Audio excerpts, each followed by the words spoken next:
Guys, WhatsApp, అందరూ ఎలా ఉన్నారు? సో నవంబర్ వచ్చేసింది, ఇయర్ ఎండింగ్ అవుతోంది.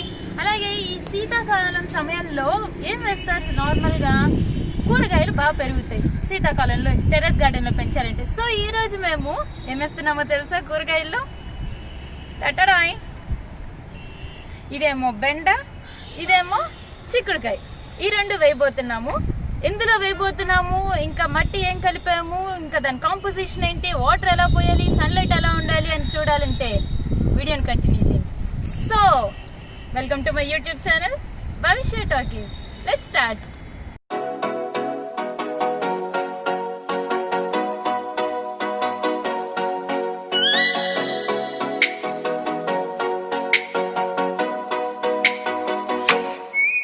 సాధారణంగా బెండ అయితే మామూలుగా ఎలా వస్తుందో అందరికీ తెలుసు, కానీ చిక్కుళ్ళు రకరకాలుగా వస్తాయి. అంటే తీగ చిక్కుళ్ళు, పందిరి చిక్కుళ్ళు, గణపతి చిక్కుళ్ళు, ఇంకా రకరకాలు ఉంటాయి.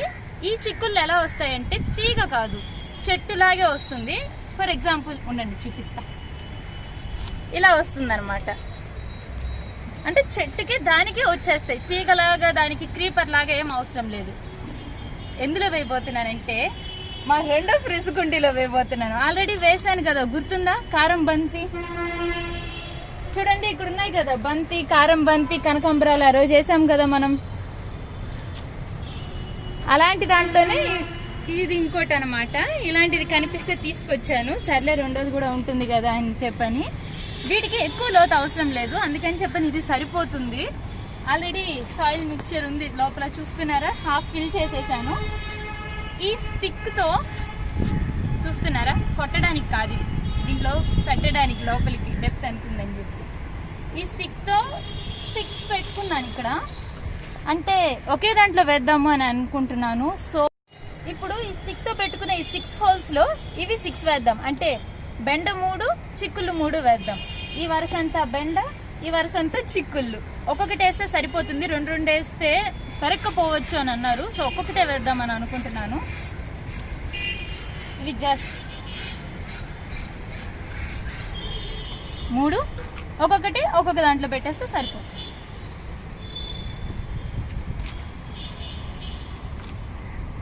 పెట్టేశాను బెండకాయవి. ఇప్పుడు చిక్కుళ్ళు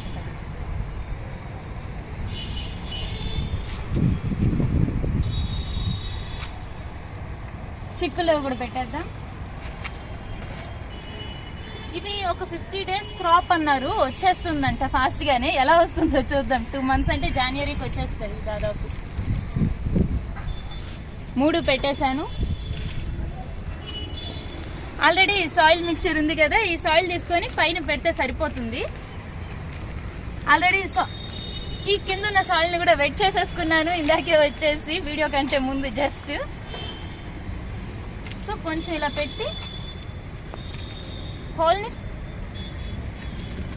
ఇంకా సాయిల్ మిక్స్చర్కి వస్తే ఎప్పట్లాగే 30% garden soil, 30% cocopeat, 30% vermi compost and 10% కామాన్యూర్. ఎప్పట్లాగే అదే వేసుకున్నాము, కొత్తగా ఏం చేయలేదు ఈసారి.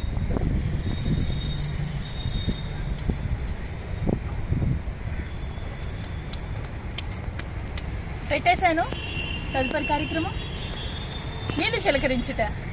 మా వాటర్ కూడా ఉన్నాయి ఆల్రెడీ ఇక్కడే. వాటర్ పడ్డానికి అని చెప్పని రెడీ చేసుకుని ఉన్నాను కదా డ్రమ్. జస్ట్ చిలకరిస్తే చాలు, ఎందుకంటే లోపలంతా ఆల్రెడీ వెట్గా ఉంది, ఎక్కువ వాటర్ అవసరం లేదని చెప్పాను కదా నేను. అందుకే కొంచెం కొంచెం పోస్తే సరిపోతుంది.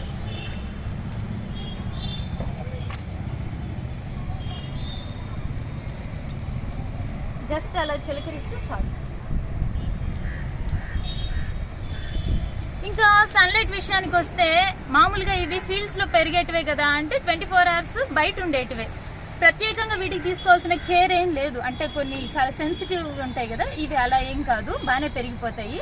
సో బయట ఉన్నాయి కాబట్టి సన్లైట్ గురించి విడిగా చెప్పాల్సిన అవసరం ఏం లేదు. ఎంతసేపు తగిలినా కానీ ఏం కాదు వీటికి. ఇవి ఎలా పెరిగాయి అనేది ఇంకొక వీడియోలో చూద్దాం. సో ఎవ్రీ వీక్ చూపిస్తున్నాం కదా, కొత్తగా వచ్చిన పూతో, కాయో, పండో ఏదో ఒకటి. ఈ వీక్ ఏం చూపిస్తున్నాను తెలుసా? లాస్ట్ వీక్స్ బ్యాక్ వేసాం కదా, ఫ్యూ వీక్స్ బ్యాక్, రేగు చెట్టు, కొండ రేగు చెట్టు. చూడండి కాయ కూడా వచ్చేసింది. సో క్యూట్ కదా. ఇదిగోండి ఇంకా ఇవన్నీ వచ్చే స్టేజ్లోనే ఉన్నాయి, చిన్న చిన్నవి. ఈ పైన అయితే ఇంకా చాలా ఉన్నాయి. ఈ కర్రల్ని కూడా మేము తీసుకొచ్చి కట్టాము. బాగా పెట్టుకుంటూ వచ్చేస్తుంది. అసలు ఇంత ఫాస్ట్ గ్రోత్ ఉంటుందని నేనైతే ఎక్స్పెక్ట్ చేయలేదు అసలు. భవిష్య. అండ్ కాయల్లో అంటే ఫ్రూట్స్లో ఇది వచ్చింది. వెజిటబుల్స్లో ఏమొచ్చిందో తెలుసా? Follow me. ఏదని అనుకుంటున్నారు? మా బీర్ వచ్చేసింది ఈరోజు. లాస్ట్ వీక్ పూత వచ్చింది అని చెప్పాను కదా, చూడండి ఇప్పుడు పూత ఏం లేదు, చిన్న చిన్నది స్టార్ట్ అవుతుంది. బీరకాయ వచ్చేసింది.